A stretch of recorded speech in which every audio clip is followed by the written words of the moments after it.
주님, 이 아침에 저희를 불러주셔서 예수 그리스도의 십자가의 사랑이 얼마나 큰지, 우리를 향하여 얼마나 주님이 참으셨는지 그 하나님의 사랑과 인내를 바라보게 하시니 감사합니다. 주님, 우리들이 부린 찬양처럼 인내하게 하여 주옵소서.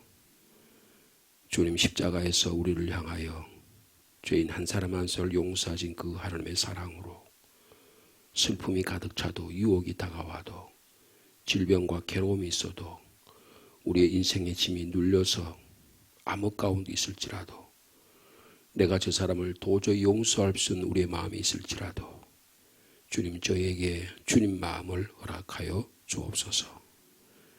말씀의 자리로, 기도의 자리로 저희를 불러주셨으니 저희 삶이 성숙되기를 원합니다. 주님의 십자가를 닮아가기를 원합니다.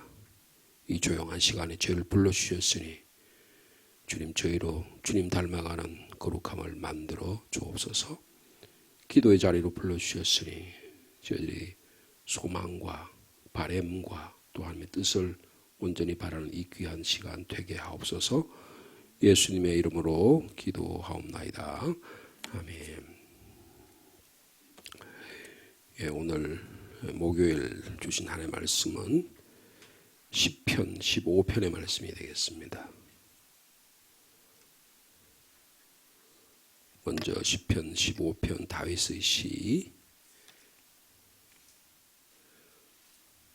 먼저 한 절씩 교독하시겠습니다.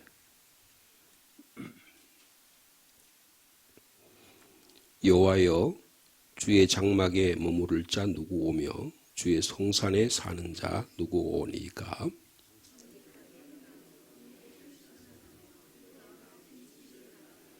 그의 혀로 남을 허물하지 아니하고 그의 이웃에게 악을 행하지 아니하며 그의 이웃을 비방하지 아니하며.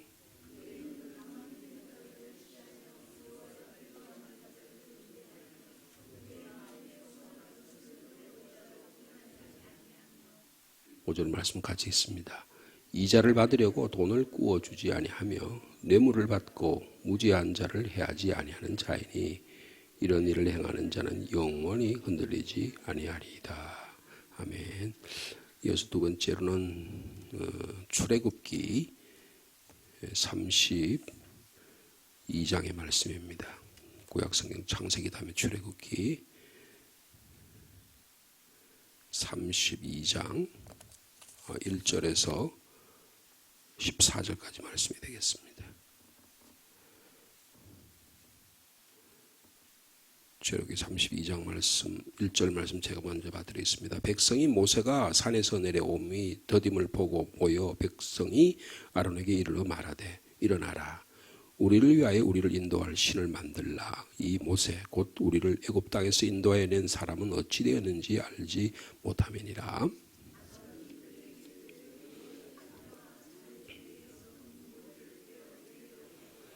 모든 백성이 그 귀에서 금고리를 빼어 아론에게로 가져가매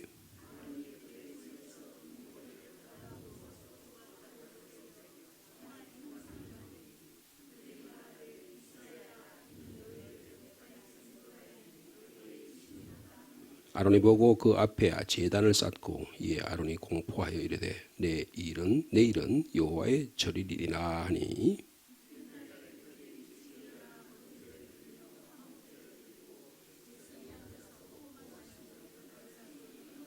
여호와께서 모세에게 이르시되 너는 내려가서 내가 애굽 땅에서 인도해낸 내 백성이 부패하였도다.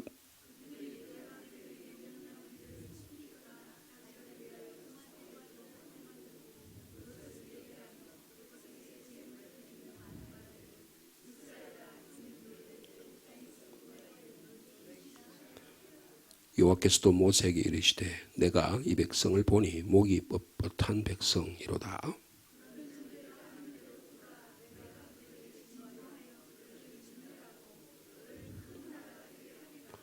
모세가 그의 하나님 여호와께 구하여 이르되 여호와여, 어찌하여 그 큰 권능과 강한 손으로 애굽 땅에서 인도해 내신 주의 백성에게 진노하시나이까?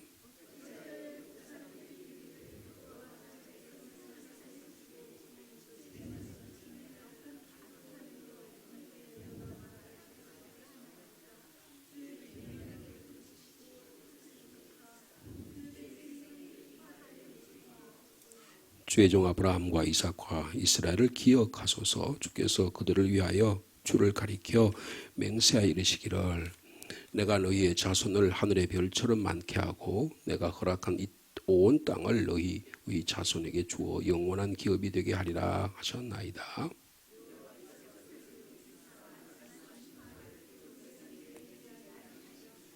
아멘. 그리고 신약 성경은요, 야고보서, 히브리서 다음에 야고보서죠. 야고보서 1장 우리 1절에서 8절까지 말씀이 되겠습니다.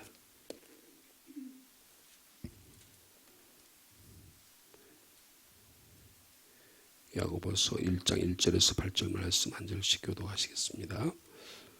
하나님과 주 예수 그리스도의 종 야고보는 흩어져 있는 12지파에게 문안하노라.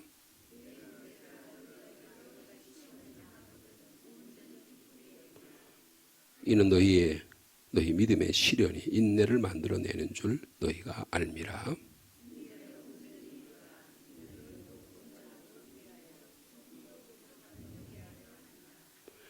너희 중에 누구든지 지혜가 부족하거든 모든 사람에게 후히 주시고 꾸짖지 아니하시는 하나님께 구하라. 그리하면 주시리라.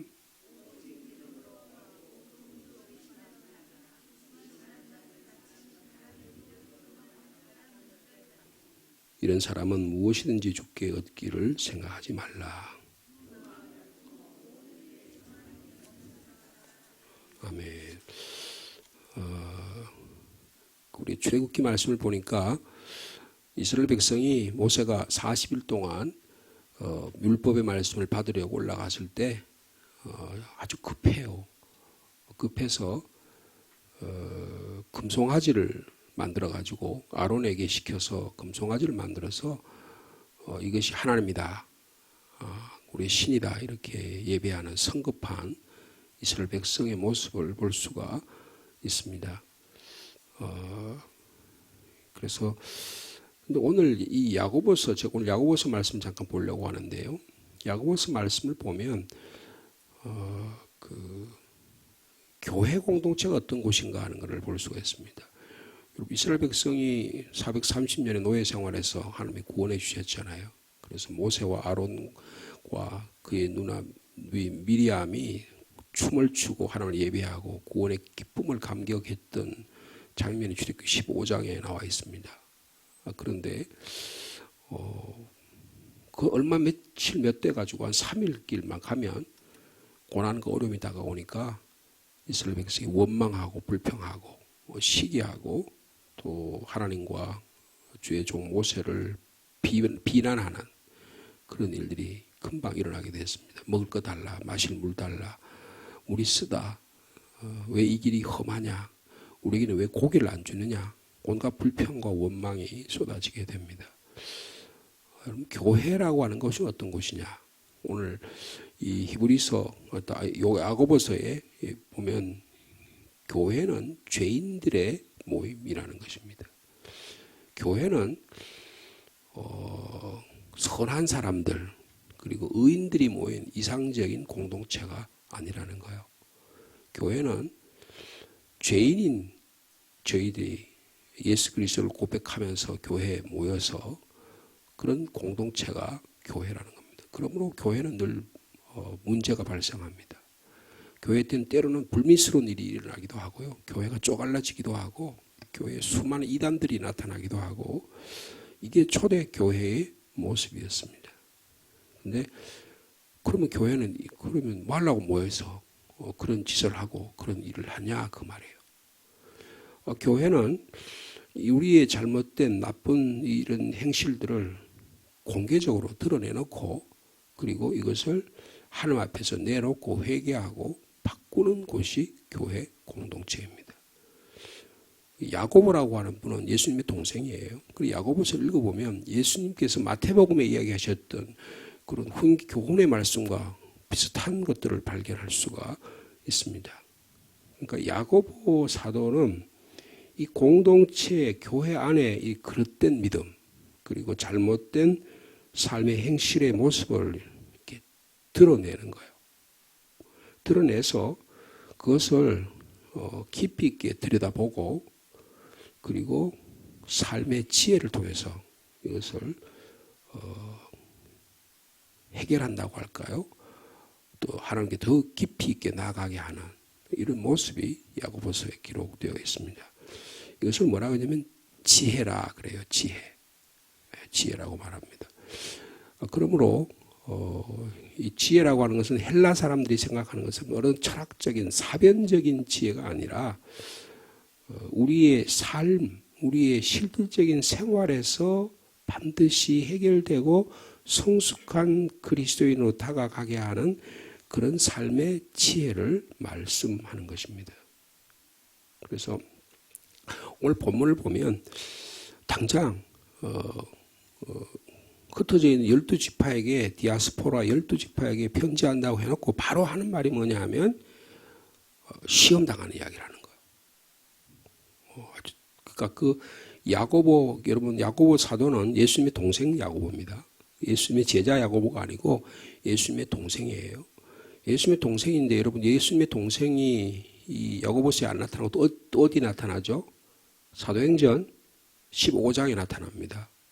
사도행전 15장에 바울과 바나바가 복음 전하러 전도여행을 갔다가 큰 성과를 거두어요. 그래서 안디옥에서 그렇게 복음을 전해서 그러는데 안디옥 교회에 예루살렘에 있던 이 유대 그리스도인들이 와가지고 예수 그리스도 복음 전하는데 할례를 안 하는 거예요. 그리고 이 율법적인 그런 것들을 잘 안 지키는 것 같아요. 금식을 별로 안 해요. 그러니까 안식일을 별로 안 지키는 것 같아요. 그래서 이거 지켜야 된다. 특별히 할례를 해야 된다. 그러니까 바울이 말해요. 바나바와 함께 뭘 그럴 필요가 없냐. 그래서 막 논쟁을 하잖아요. 그래서 이 일이 예루살렘 교회에 전달되게 됩니다. 그러면 모여서 의논해보자. 그게 예루살렘 공의회입니다. 여러분 교회 역사를 보면 세계 교회들이 모여서 이런 회의를 하는 경우가 많아요. 저희들이 한 달 전인가요? 저희들 교회에서 니케아 신조라고 하는 것을 저희들이 신앙 사도신경 대신에 니케아 신조라는 걸 고백한 적이 있죠. 그 니케아라고 하는 것이 뭐냐면 콘스탄티노플이에요. 그래서 그 신조를 니케아 콘스탄티노플 신조라고 하는데 여러분 니케아가 어디냐 하면 지금 이스탄불입니다. 옛날에 거기를 콘스탄티노플이라고 그랬어요. 근데 거기서 이렇게 저희들이 지난 가을에 그 이스탄불을 처음 가보니까 굉장히 큰 항구인데요. 그 항구에 저쪽은 니케아고 여기는 콘스탄티노플이에요. 그러니까 여기 해협을 끼고 바다를 끼고 있는데 서로 니케아라는 곳이에요. 근데 그래서 회의를 해가지고 그런데 중요한 회의를 합니다. 예수 그리스도가 어떤 분이냐, 교회가 무엇이냐 이런 것들 아주 신앙으로 고백한 중요한 모임이거든요. 예루살렘 공의회가 그런 일을 한 거예요.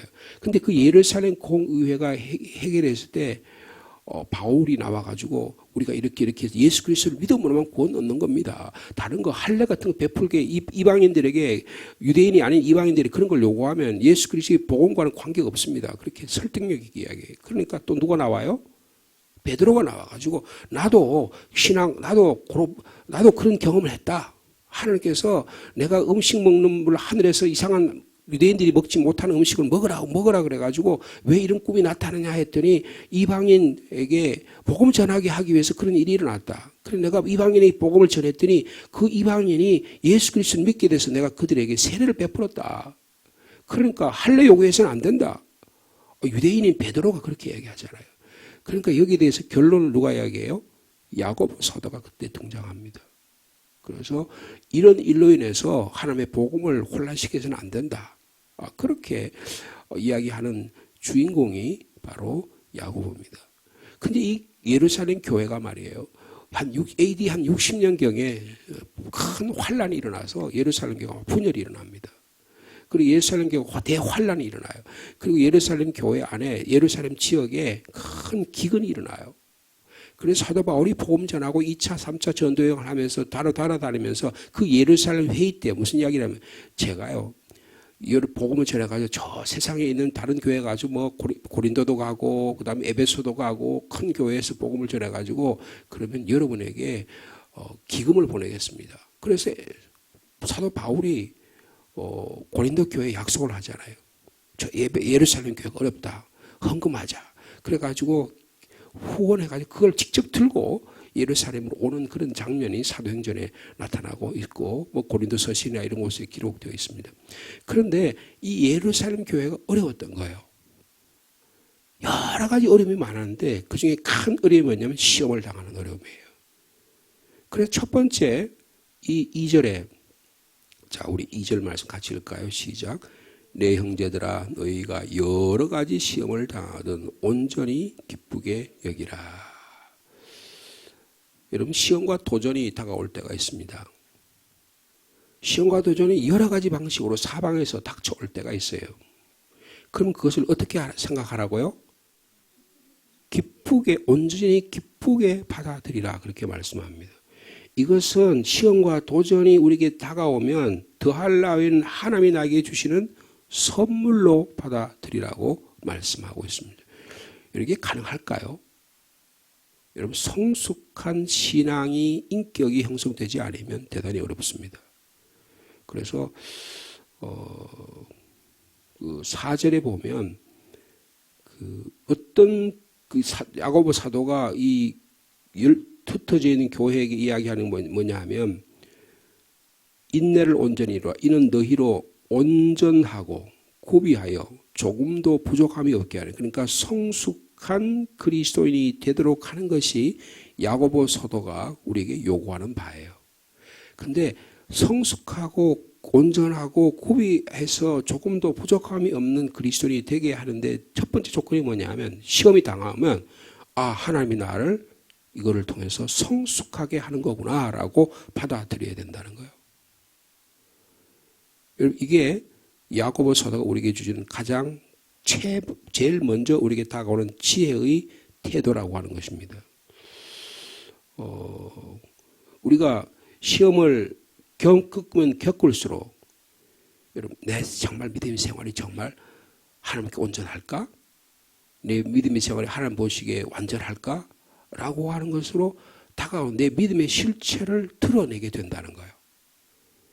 시험을 한번 당하게 되면 어려움을 당하게 되면 미움이 생기고 갈등이 생기고 내가 이렇게 믿었는데 내가 이렇게 열심히 믿었는데 하나님이 나를 어떻게 이렇게밖에 대할 수 없는 저 사람이 나를 어떻게 대할 수밖에 없냐 어떻게 나를 그렇게 생각하지? 라고 해서 내 믿음이 얼마나 연약한 곳에 서 있는지를 발견하게 된다는 거예요. 근데 그때 어떻게 해야 되느냐? 기쁨으로 받아들이라는 거예요. 하나님의 선물로 받아들이라는 것입니다. 그때 너무 성급하게 이 시련에서 벗어나려고 막 바둥대지 말라는 거예요. 그래서 사도 바울은 뭐라고 말합니까? 자, 2절 보니까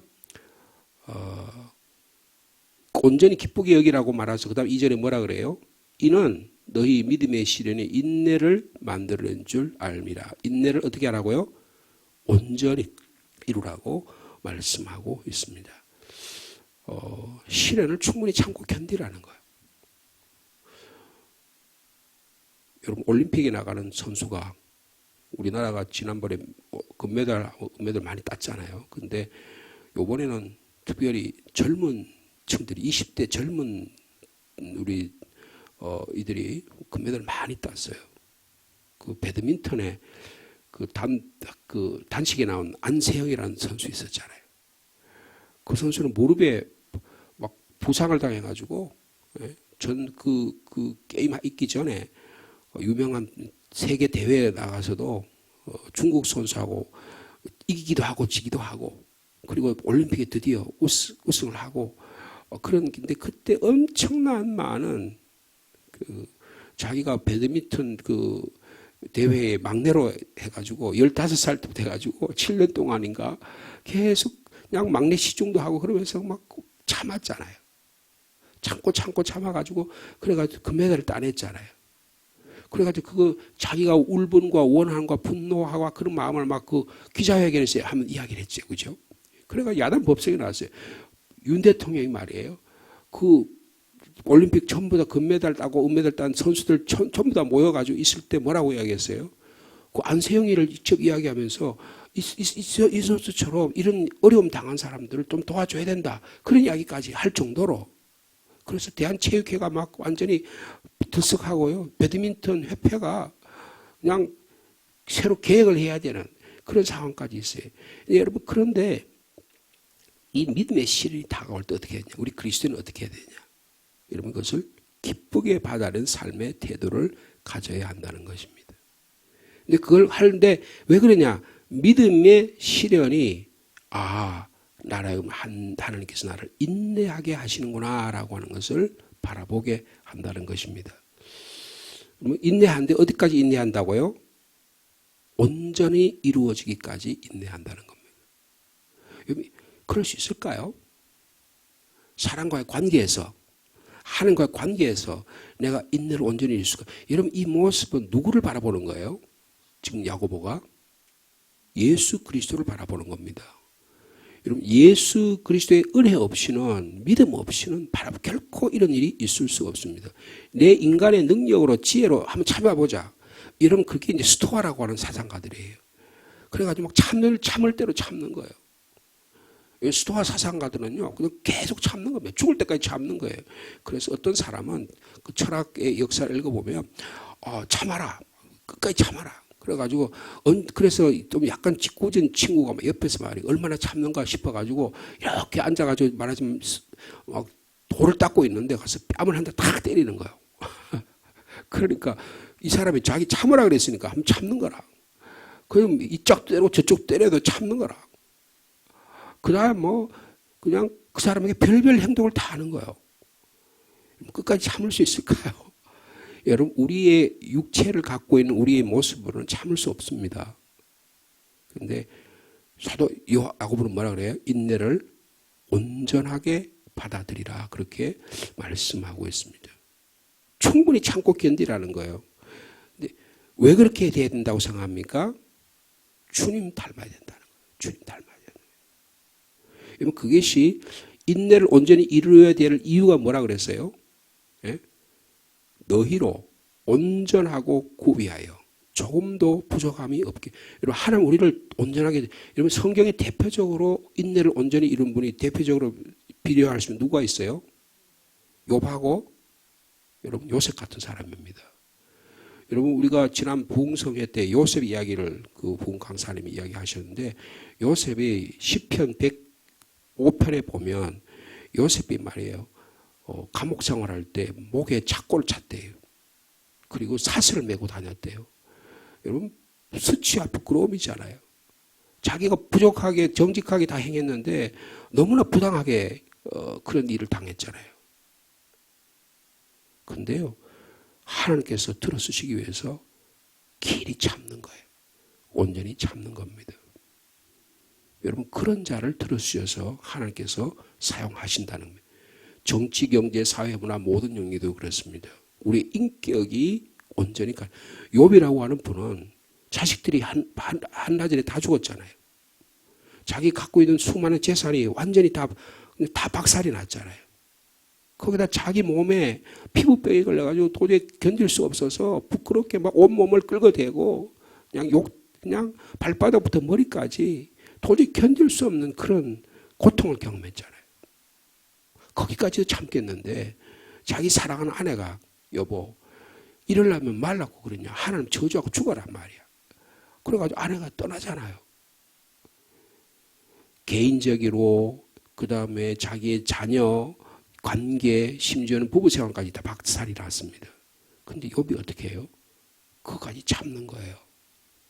그래서 하나님을 깊이 경험하는 친밀한 하나님과의 교제가 일어나게 되는 겁니다.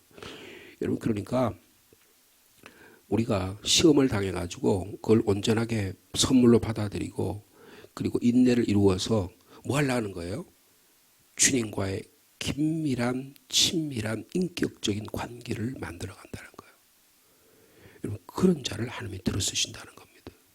그럼 그게 어떻게 가능하냐 그 말이에요. 그게 5절입니다. 자, 우리 5절 말씀 같이 읽겠습니다. 시작.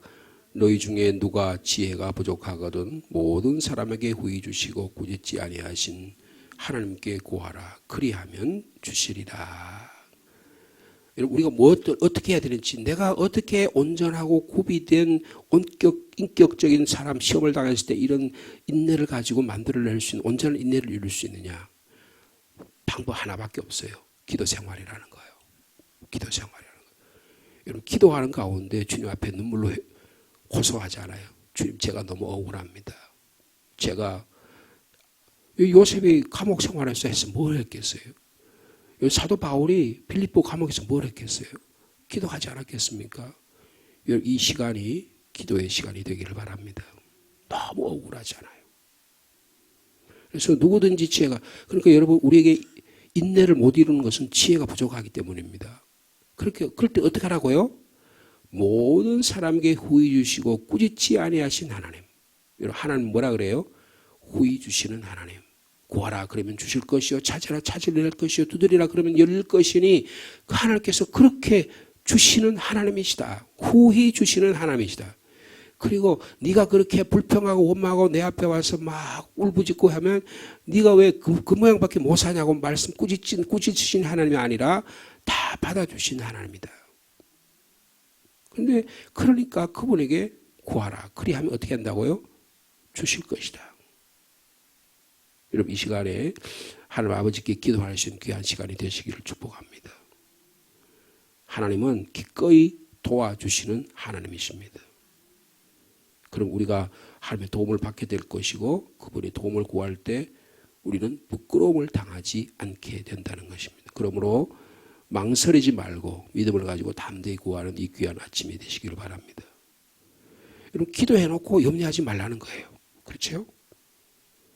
6절에 그랬잖아요. 오직 믿음으로 구하고 조금도 의심하지 말라.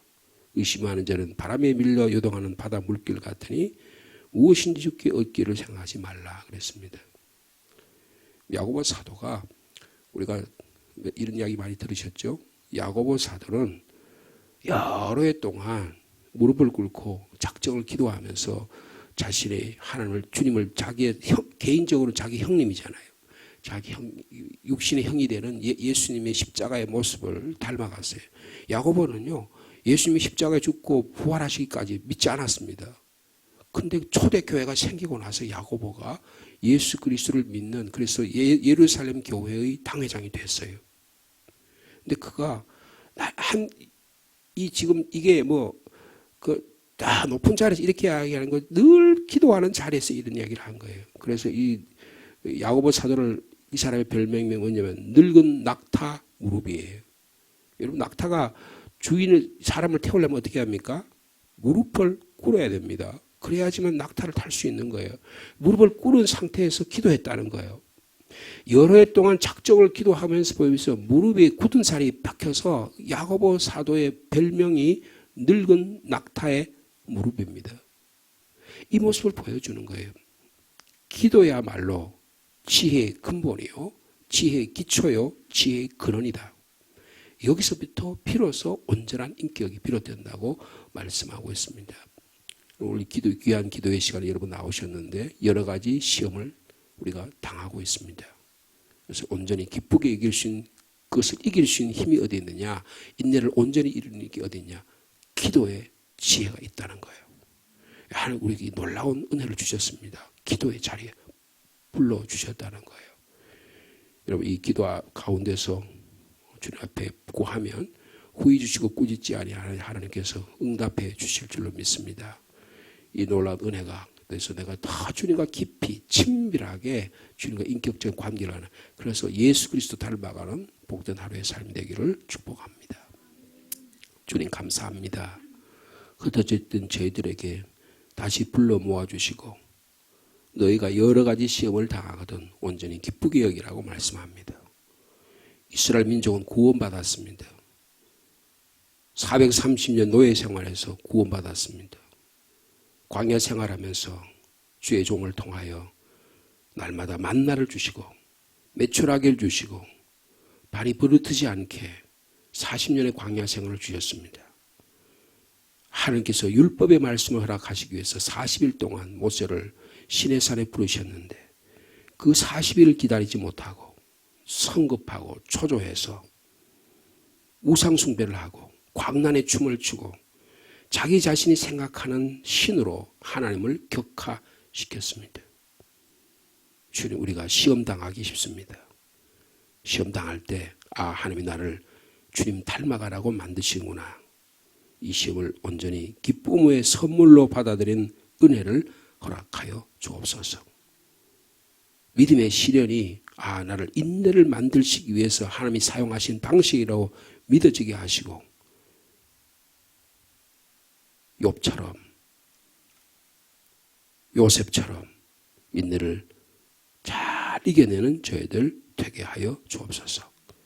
인내를 온전히 이룸으로 온전하고 구비하여 조금도 부족함이 없는, 그래서 하나님과 깊은 영적인 교제가 일어나는, 마치 모세가 40일 동안 밤낮으로 하나님과 만나면서 하나님께 깊이 있게 인격적인 교제가 일어나서 하나님과 기도함으로 하나님의 생각을 철회해서 이스라엘 민족을 구원하는 그런 일이 일어나는 것처럼 모세는 온전한 사람이라고 그렇게 평가받는 것처럼 저희들도 하나님 앞에 기도함으로 그런 인격의 소유자들이 되게 하여 주옵소서. 주님, 저희들이 지혜가 부족합니다. 인내가 부족합니다. 믿음이 부족합니다. 주님께 간구합니다. 주님, 저에게 믿음을 허락하여 주옵소서. 지혜를 허락하여 주옵소서. 시련과 유혹 당할 때 하나님의 선물로 받아들이는 믿음의 사람들이 되게 하여 주옵소서. 그래서 야고보 사도처럼 주님 앞에 무릎 꿇고 주님이 말씀하실 때까지, 주님이 응답하실 때까지 내 뜻대로 마시고 아버지의 뜻대로 해달라고 주님 무릎 꿇고 기도하시 피땀으로 흘렸던 그 기도의 모습처럼 오늘도 기도하는 가운데 삶의 지혜가 용솟음치게 하여 주옵소서. 삶의 지혜가 샘물에 반석해서 샘물나게 하여 주옵소서. 주님, 삶의 기도를 통해서 나타난 삶의 지혜를 통해서 우리 안에 잘못된 모습들, 우리 삶에 깨달아야 될 것들을 깨달아지는 이 귀한 아침이 되게 하여 주옵소서. 우리는 사고 뭉칩니다. 우리는 우리의 삶의 모습이 얼마나 부족한지를 주님, 우리는 잘 모릅니다. 교회는 거룩한 자들이 모인 곳이 아니라 사고 뭉치들이 모인 죄인들의 모임입니다. 그러나 구원받은 죄인들이 주님 앞에 나와 기도할 때에 주님 놀라운 하나님의 은혜를 경험하는 우리 한 사람 한 사람 되도록 축복하여 주옵소서. 그래서 인내하며 기도하며 삶의 지혜를 오늘도 가지고 이 세상에 그 지혜를 모르는 자들에게 그리스도인의 삶의 지혜를 말씀을 통하여 기도를 통하여 증거하고 선포하며 살아드리는 복된 하루가 되도록 역사하여 주시옵소서. 예수님의 이름으로 기도하옵나이다. 아멘.